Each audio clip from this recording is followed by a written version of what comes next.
Amis des diodes, bonjour. Allez, aujourd'hui, je vais faire une petite vidéo rapide pour répondre à une question que, en fait, on me pose relativement souvent. Par exemple, hein, c'est est-ce que je peux remplacer une AN 4001 par une AN 4007? C'est une question qui revient assez souvent. Et on va tenter d'y répondre et de donner quelques explications. Voici le datasheet, hein, par exemple, de On Semiconductor pour déjà toutes ces diodes-là. On voit qu'ils vont de 1N4001 à 1N4007. Bon, déjà, on voit une chose qui est intéressante, c'est le même datasheet. Donc quand en fait il y a un même datasheet pour plusieurs références, ça veut généralement dire que c'est quand même des éléments qui sont quand même très proches les uns des autres, avec quelques variations, bien sûr, entre les modèles. Donc, je rappelle que les 1N4000X, c'est des diodes qui sont pas très rapides, hein, mais qui ont été utilisés dans plein de montages, hein, principalement, généralement, hein, comme pont de diode derrière un transfo, pour faire du redressement.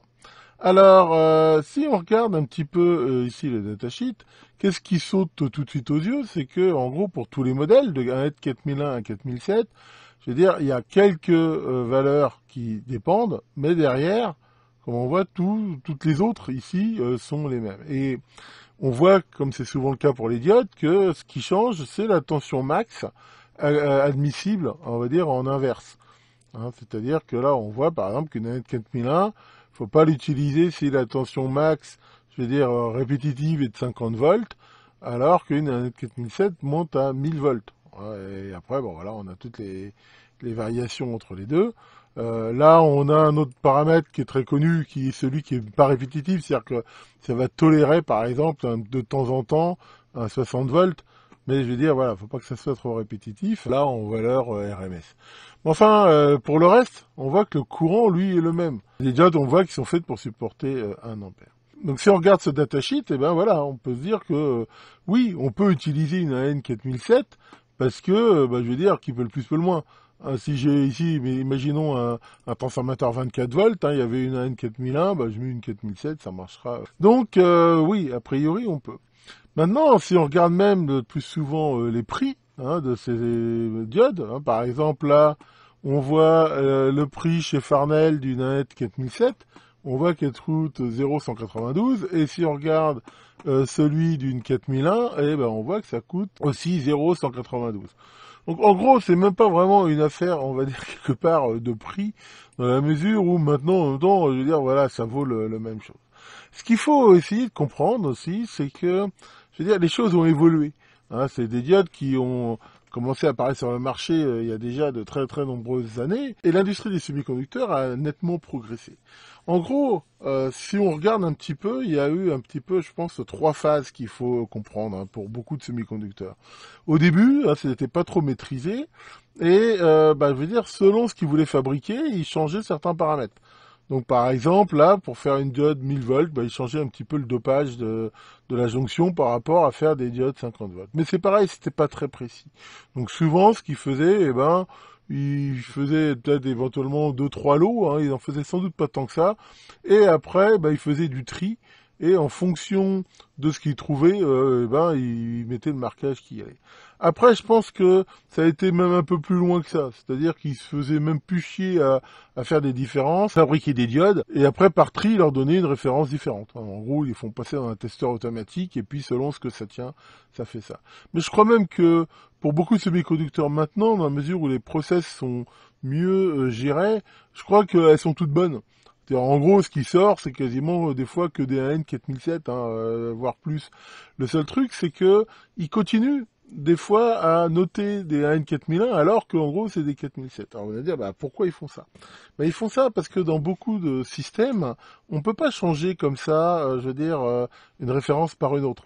Hein, c'est-à-dire que si on a un appareil hein, qui a été agréé, qui a subi des contrôles et tout ça, avec une AN 4001, on peut pas mettre une AN 4007 comme ça. Ça veut dire que changer de référence, il faudrait refaire tout le process de validation et tout ça.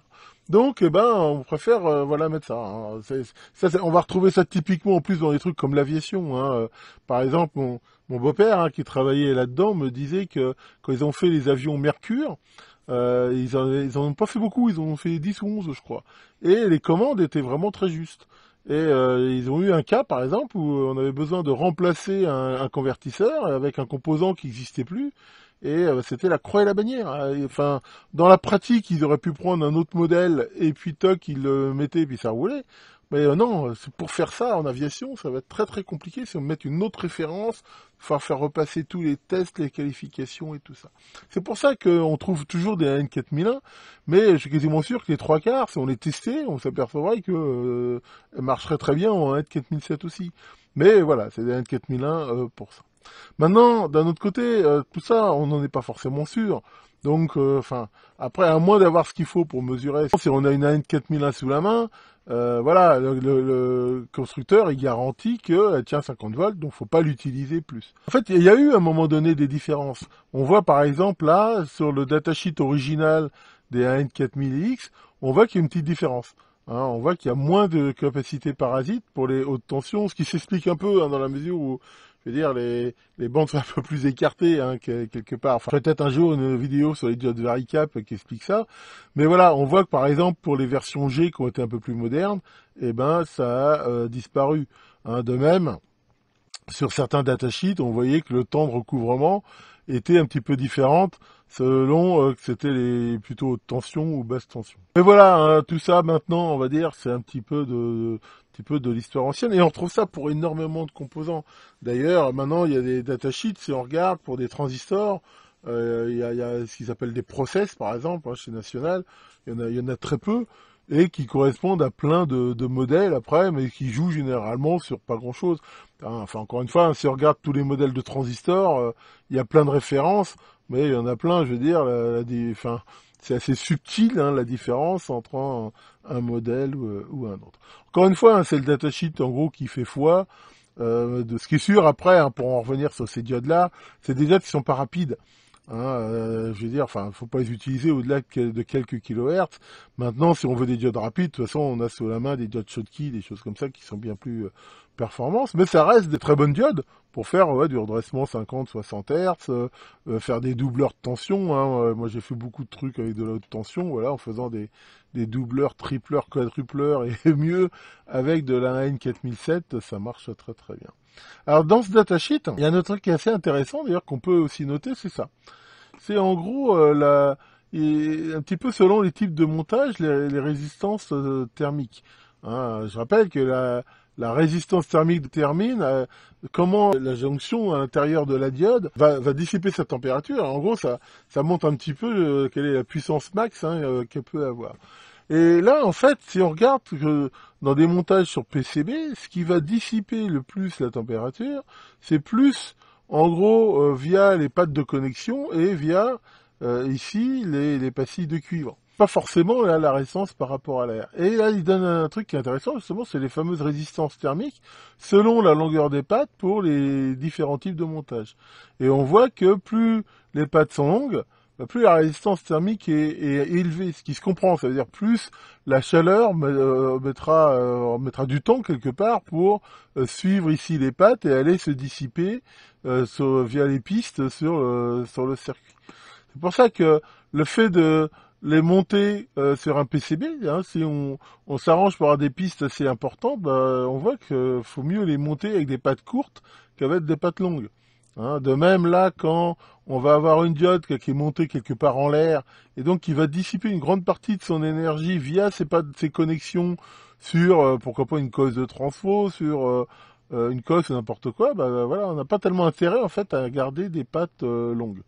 Et là, on voit que une bonne solution pour avoir quelque chose d'efficace, hein, on voit que là c'est une résistance thermique qui est plus faible, et ben il montre, c'est de faire un montage comme ça, par exemple, avec une des connexions mises sur, comme on peut voir, une pastille de cuivre, hein, qui serait plutôt assez large et qui va servir un petit peu de radiateur, hein, comme c'est souvent.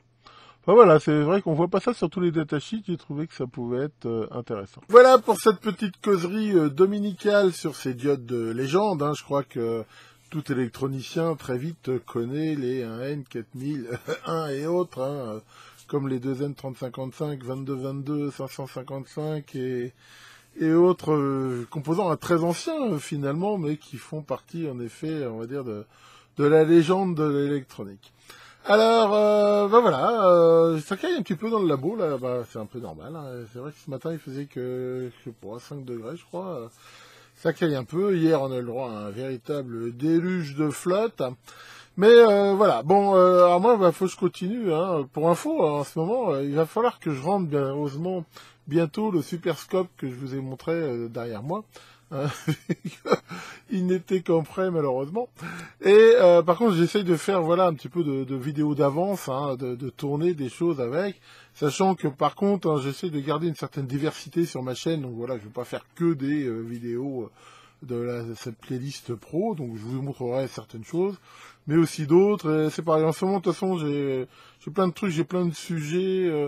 Donc voilà, c'est un petit peu compliqué. Faut que j'essaye de jongler avec tout ça, mais encore une fois, on va y arriver. Que le grand redresseur suprême vous fasse des belles tensions continues, et à très bientôt pour de nouvelles vidéos. Oups, et encore, Maurice, t'arrives encore une fois en retard. Non mais c'est quoi ce bordel là, hein? D'ailleurs, en parlant de retard, tu sais ce que c'est le TGV? Eh ben justement, c'est une magnifique invention de la SNCF qui te permet d'arriver plus vite en retard. Allez, bon dimanche à tous.